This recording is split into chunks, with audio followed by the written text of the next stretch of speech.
आप सभी को जय मसीह की मेरी तरफ से और आप सभी का स्वागत है शालिनी रानी मुस्कान के यूट्यूब चैनल पे। परमेश्वर आप सभी को आशीष दे। और हम आज लेकर आए हैं यीशु मसीह को क्रूस पे क्यों चढ़ाया गया था और क्रूस का क्या महत्व है हमारे जीवन, और उस समय क्या था महत्व उसका, क्यों क्रूस पर ही चढ़ाया गया था, उसको सूली क्यों कहते हैं, लकड़ी ही क्यों उपयोग की जाती थी।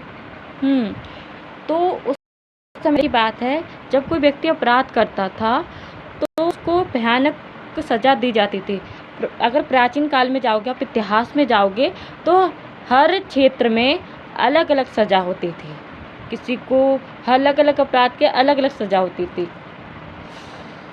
अगर किसी को वो क्या कहते हैं लोहे का होता है, उसके अंदर ये डाल ये लोहा है, इसके अंदर इंसान को लेटा दो और नीचे से आग जलाओ, वो तड़प के मरता था।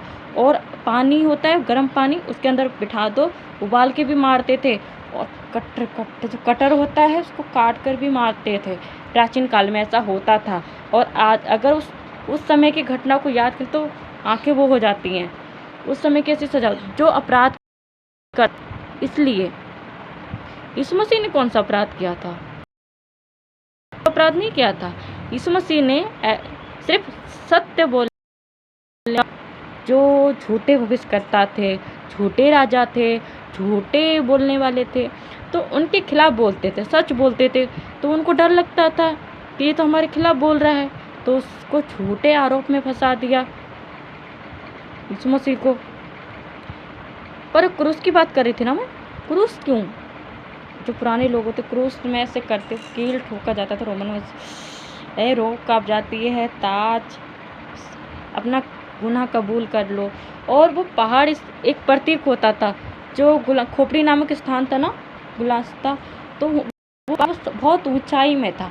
इतनी ऊंचाई में ना, हमें दिख रहा है ना, ये इतनी ऊंचाई में हर कोई दूर से देख सकता था कि ये दोबारा कोई ऐसा ना करे और उस राजा के खिलाफ ना करे।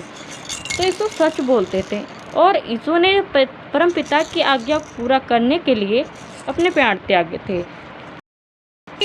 जो यीशु मसीह ने अपने प्राण त्यागे थे, जब से वो क्रूस पे चढ़े थे तब से वो क्रूस को पवित्र माना गया और एक पवित्रता का, बलिदान का वो माना गया, रूप माना गया। वो कि यीशु मसीह ने अपना बलिदान किया था, इसलिए बलिदान का रूप है। पहनना अच्छा है, वैसे तो मैं भी पहनता हूँ। क्रूस ठीक है, वो विश्वासी को ठहराता है। जब यीशु मसीह ने अपने प्राण त्यागे थे तो हम यीशु मसीह के साथ ही धर्मी बन गए थे। अगर आप गलतियों की पुस्तक पढ़ोगे, 1 का 20 पद है, मैं मसीह के साथ क्रूस पर चढ़ाया गया हूँ।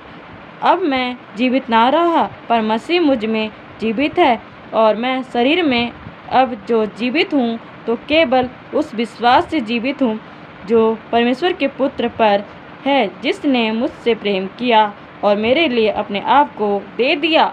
क्योंकि वे दे दिया था, बलिदान कर दिया था हमारे लिए, हमारे पापों के लिए। अगर आप पुरानी नियम में जाओगे ना तो उस समय मेमना होता था, कुछ भेड़ बकरी होती थी, उनका बलिदान दिया जाता था। जो उनका खून होता था घर के चौखट में लगाया जाता। यीशु मसीह ने जब विपत्ता लाई थी ना, तो यीशु मसीह ने कहा था अगर तुम बलिदान करो तो खून लगा लेना, तो वहाँ पे तुम्हारा कोई अनुचित नहीं होगा। तो वो प्रतीक था खून की सुरक्षा है हमारी, वो एक विश्वास था। उनका जो क्रूस है वो भी एक विश्वास है कि वो हमारे जीवन के लिए क्या महत्व है। यीशु मसीह ने वो हमारे लिए क्या चिन्ह छोड़ कर गए कि बलिदान का। भले काम करो, यीशु मसीह पर विश्वास करने के द्वारा धर्मी ठहराया है। हमने आप भी मसीह पर विश्वास किया है। हम व्यवस्था के कामों से नहीं पर मसीह पर विश्वास करने से धर्मी ठहरे हैं, इसलिए कि विश्वास के काम से कोई प्राणी धर्मी नहीं आता। क्यों? अगर विश्वास के काम हर कोई करे, मैं रोज़ काम करती हूँ, मैं रोज़ पानी पीती हूँ ना, रोज़ पानी, पर मैं धर्मी नहीं ठहरा सकती, मन से नहीं ठहरा सकती, क्योंकि हम रोज़ तो वो काम कर रहे हैं।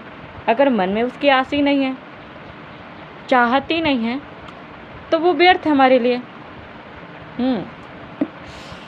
तो आप ये पढ़ सकते हैं, विश्वास द्वारा धर्मी ठहराना लिखा है। धन्यवाद हो परमेश्वर का इस वचन के लिए, क्योंकि यीशु मसीह हमारे लिए जीवित था और हमारे लिए बलिदान हुआ। हम उसके संतान, हम उसके कलीसिया हैं।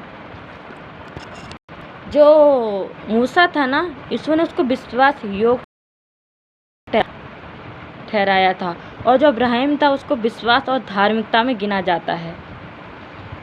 हमें भी गिनना है और हमें भी बनना है। मैं भी थोड़ी नादान हूँ और आप हमसे बड़े हो और आप भी हमें सिखा सकते हो। परमेश्वर का धन्यवाद हो इस वचन के लिए और आशीष मिले। धन्यवाद हो परमेश्वर का इस वचन के लिए, हम अपने जीवन में, अपने मन में इसको लागू करने पाएँ। यीशु मसीह ने कहा है, जो सुना है और जो मानता है वो हमेशा आज्ञाकारी बना रहता है। हम सुन रहे हैं पर मान नहीं रहे हैं, ये गलत है ना। अगर सुनेंगे, मानेंगे तो उत्तम बन जाएंगे। धन्यवाद, आपने पूरा वीडियो देखा।